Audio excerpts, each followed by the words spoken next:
Buenas tardes, gracia y paz a todos los hermanos en Cristo Jesús. En el presente estudio bíblico se desarrollará un punto doctrinal inherente a nuestra fe cristiana y apostólica. Dicha fe es un don de parte de Dios y una decisión libre del hombre, de adhesión voluntaria o por el contrario, una negación a recibir el mensaje de la sagrada revelación provista en la Biblia. Procedamos a leer el capítulo 6 del libro de Baruch, que se encuentra en el Antiguo Testamento. Allí nos encontramos con la llamada carta a Jeremías, que contiene un mensaje concreto y contundente sobre los dioses de oro y de plata. En la segunda parte de este estudio bíblico haremos un paralelismo con la porción del libro del Éxodo, capítulo 25, versículos 18 y 20, hasta el 20. Es aquí que el hagiógrafo pone en boca de Dios el pedido que se construyan dos imágenes. Mientras vamos leyendo el texto de Baruch, iremos haciendo un paralelismo para ir exponiendo nuestra fe. Nos enfocamos en mostrar cómo la Iglesia es fiel al mensaje divino expresado en las Sagradas Escrituras. Comencemos, amigo lector, por situarnos en la realidad del pueblo babilónico, en dos aspectos que nos interesan para comprender más acabadamente la interpretación, a saber, la religión y la sociedad. Alrededor de 19 siglos antes del nacimiento de Jesús, a orilla del Éufrates, se desarrollaba la vida cotidiana de una ciudad sedentaria que realizó algo novedoso para su época. Construyó templos para sus dioses. En dicho lugar se creía que el dueño del pueblo, Babilonia, era el dios Marduk. Los babilonios sostenían que Marduk era un ser sobrenatural que tenía poder sobre una parte concreta de la existencia y sobre el destino de los seres humanos. Pero es oportuno volver unos renglones atrás para continuar con el templo. En los templos había representaciones plásticas que mostraban la supuesta imagen del dios encargado de proveer o realizar tal cosa. Además, se le rendía un culto especial a cada imagen Dios. Se le pedía a la imagen Dios que enviara la lluvia para los campos, que castigara a tal persona, etc. Y en agradecimiento se le hacían ciertas ofrendas. También en esos templos había otras imágenes, dioses, como por ejemplo Venus, que era considerada como la diosa del amor y la guerra. Anu, dios del cielo, Enlil, dios del aire, entre otras deidades. En esta ciudad puntual, el gobierno o administración central estaba en manos de un rey, y dicho rey era considerado un intermediario entre los habitantes y los dioses. Para ejemplificar, ponemos una imagen por escrito. Los agricultores de ese pueblo necesitaban agua para sus cultivos. Los sacerdotes invocaban a los dioses para que la lluvia caiga sobre esos cultivos. De este modo, Ea, el dios del agua, era invocado por los sacerdotes y le prometían tal ofrenda si les hacía llover. Sigamos leyendo en Baruch 6:4, dice: no hagáis vosotros también como los extranjeros. Aquí deberíamos definir y encontrar la diferencia entre Dios con mayúscula y dioses con minúscula. En el diccionario se nos presenta la definición de Dios, el Dios con mayúscula, ¿no? Que es un ser eterno, de amor concreto, sobrenatural y único que ha creado el universo, con atributos propios y exclusivos como la omnipotencia, la omnisciencia y la omnipresencia.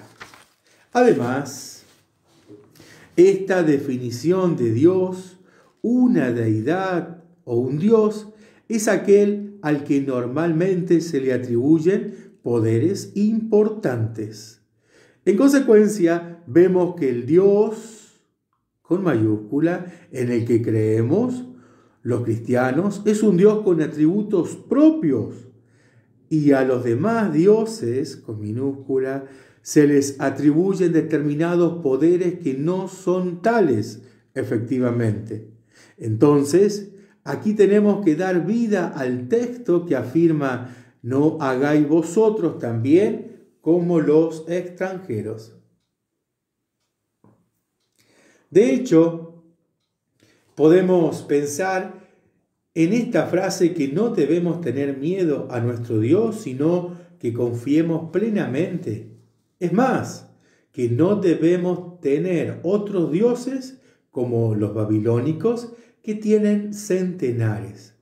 Que nuestro Dios es un Dios de vida y libertad y no opresor y castigador. Continuemos. En Baruch 6:5 dice: cuando veáis la turba delante de ellos y ellos adorándoles, decid entonces en vuestro interior: a ti solo se debe adoración, Señor. Creo que es oportuno mostrar las diferencias conceptuales entre adoración y veneración. Adoración solo a Dios. Le rendimos adoración por lo que es: Dios amor, Dios de la vida. Y venerar es mostrar o sentir respeto en grado sumo por alguien o algo. En consecuencia, la adoración solo es rendida y ofrecida a Dios, y se la ofrecemos cuando reconocemos que solo Él es el Dios por lo que es. Y venerar es demostrar nuestro respeto, por ejemplo, a un ser querido. Tu hermano, cuando cumple años, le visitas, pasas un rato con él, le llevas un presente, le demostras tu cariño. De este modo vemos la diferencia entre venerar y adorar. Nosotros solo adoramos a Dios, a la Virgen María y a los santos. Le demostramos nuestro cariño y respeto venerándolos. En su día le visitamos en sus altares, les hacemos recorrer las calles del barrio para que todos puedan rendirles sus respetos y cariños, quizás simbolizado en llevarle unas flores del jardín de casa o caminar con su imagen. Vamos a Baruch 6:10 y dice: los adornan también con vestidos como si fuesen hombres, a esos dioses de plata, oro y madera. La diferencia concreta entre los dioses de la antigua Babilonia y los santos de la Iglesia es que esos dioses se les rendían culto como si estuviesen en esas imágenes y como si ellos pudiesen dar un cambio en tal o cual circunstancia por su propia obra. Pero en la situación de la Santísima Madre de Dios, la Virgen María y los santos es distinta, porque ellos son intercesores entre nuestras oraciones y necesidades y las bendiciones que solo Dios concede. Ellos están en el cielo, cerca de Dios, contemplándolo eternamente, recibiendo constantemente su amor. En el Evangelio según San Mateo, capítulo 6, versículo 6, dice: tú, en cambio, cuando vayas a orar, entra en tu aposento y después de cerrar la puerta, ora a tu Padre, que está allí en lo secreto, y tu Padre que ve en lo secreto te recompensará. En la primera epístola de Timoteo, capítulo 2, versículo 1, dice: ante todo, recomiendo que se hagan plegarias, oraciones, súplicas y acciones de gracias por todos los hombres. En la primera epístola de Timoteo, capítulo 2, versículo 3, dice: esto es bueno y agradable a Dios, nuestro Salvador. En la primera epístola de Timoteo, en el capítulo 2, versículo 8, dice: quiero, pues, que los hombres oren en todo lugar, elevando hacia el cielo unas manos piadosas, sin ira, sin discusiones. Siguiendo las recomendaciones precedentes en los textos bíblicos, somos invitados a mantenernos en oración constante, y nuestras oraciones son escuchadas y respondidas, aunque somos pecadores. ¿Cuánto más escuchará Dios las súplicas de aquello que ha permitido entrar al cielo a contemplarlo eternamente? Teniendo en cuenta que solo entran al cielo los que no tienen pecados. Si ellos interceden con su súplica ante Dios por nuestras necesidades, ¿Dios no las escuchará y responderá? Queridos hermanos, pasemos a un segundo texto. Éxodo capítulo 25, versículos 18 al 20. Según el agiógrafo sagrado, nos vemos frente a un Dios antropomorfo que manda a que se fabriquen dos imágenes de querubines en oro. Éxodo 25, 18, 20 dice: harás además dos querubines de oro macizo. Los harás en los dos extremos del propiciatorio. Haz el primer querubín en un extremo y el segundo en el otro. Los querubines formarán un cuerpo con el propiciatorio en sus dos extremos. Estarán con las alas extendidas por encima, cubriendo con ellas el propiciatorio, uno frente al otro, con las caras vueltas hacia el propiciatorio. Qué bello pasaje bíblico. Dios manda a hacer unas imágenes de querubines, pero este texto estará en oposición al texto de Baruch que estamos escudriñando. El presente texto del Éxodo nos está diciendo que Dios se posará entre los querubines para esperar a su pueblo que se acerque a pedirle las mercedes o favores. Además, podremos agradecer. En este lugar sagrado, el pueblo fiel le rendirá adoración y alabanza. Definimos el término alabanza, es decir, le reverenciamos un amor extremo por lo que hace, por ejemplo, la creación, la armonía de los hechos cotidianos y los trascendentes, la dispensación de gracias o bienes para su pueblo que lo necesita. Solo a Yahvé, como le dicen los hebreos, se le adora y se le alaba. Las imágenes son representaciones plásticas en donde el artista se propone manifestar determinado hecho o personaje. Proviene del latín imago, imaginis, que significa retrato. En este sentido puede tratarse de una pintura, un dibujo, un retrato, una fotografía o un video. Por ejemplo, estas son imágenes de mi graduación. Así como el orador con su elocuencia, se propone convertir a un determinado grupo, asistido por el Espíritu Santo, de igual forma sostengo que el artista concretiza en materia lo que el Espíritu Santo le manifestó en su mente, el creador del universo. Ejemplo, los querubines arrodillados reconocieron en ese gesto la grandeza y el respeto debido por el Dios que tienen enfrente. Una imagen más tangible podría ser María Magdalena postrada frente a Jesús, reconociendo lo que él había hecho en ella. Le realizó un exorcismo y le expulsó 7 demonios, Marcos 16:9.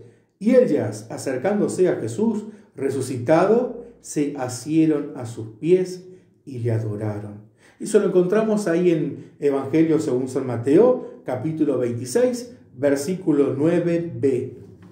San José de Cupertino levitaba, es decir, se elevaba del piso unos centímetros, porque siempre su corazón buscaba la presencia de Dios. Por tal motivo se le representa en las imágenes con los brazos levantados y sus pies en el aire, queriendo la imagen resaltar o recordar ese hecho puntual. A veces me pregunto si Gabriel García Márquez, en su libro titulado 100 años de soledad, manifestó que era devoto de San José de Cupertino, o al menos lo conocía. Y en Éxodo, entonces, en el libro de Baruch, en el libro del Éxodo, 2 pasajes antagónicos. Encontramos en el libro de Baruch y en el libro del Éxodo dos pasajes antagónicos, pero vamos a seguir buscando un poquito más. Baruch, capítulo 6, versículo 7. Puesto que la lengua de los ídolos fue pulida por el artífice, son un mero engaño e incapaces de poder hablar, aunque estén dorados y plateados.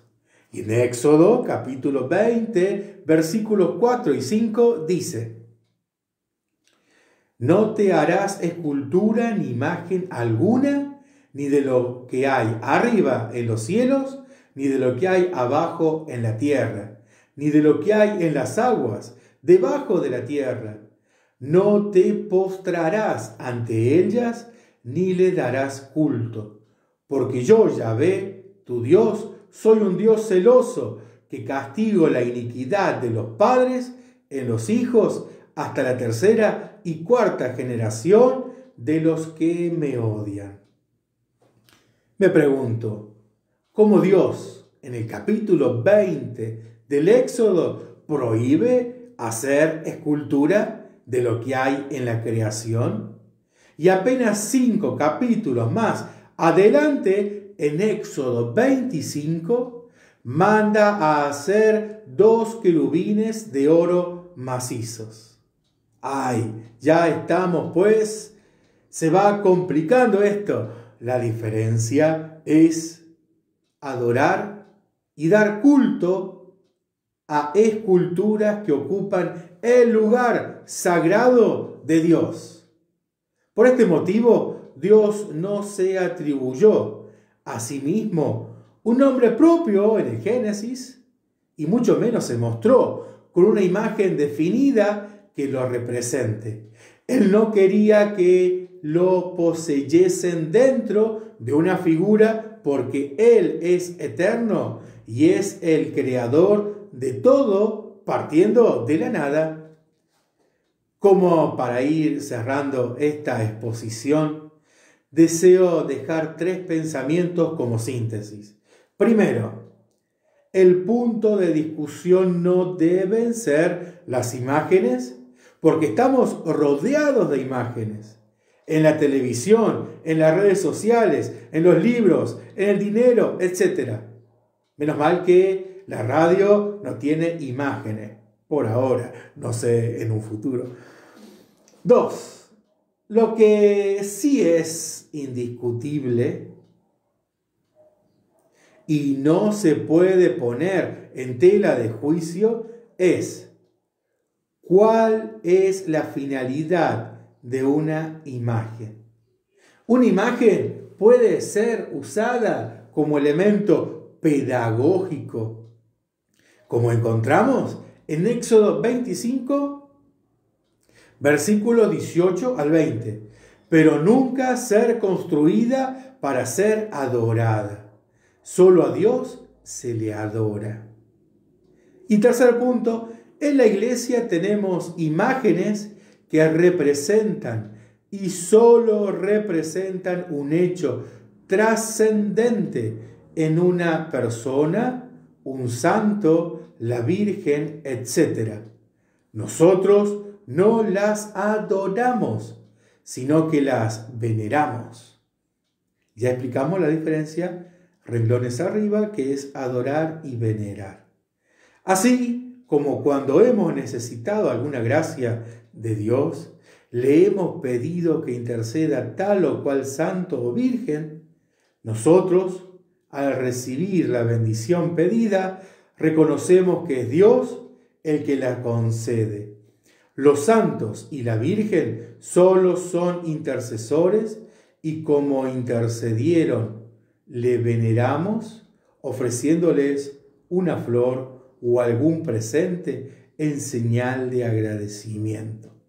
Espero que este estudio bíblico les sea de bendición. Fraternalmente, el obispo Leandro Suárez, de la Iglesia Apostólica del Renacimiento Espiritual.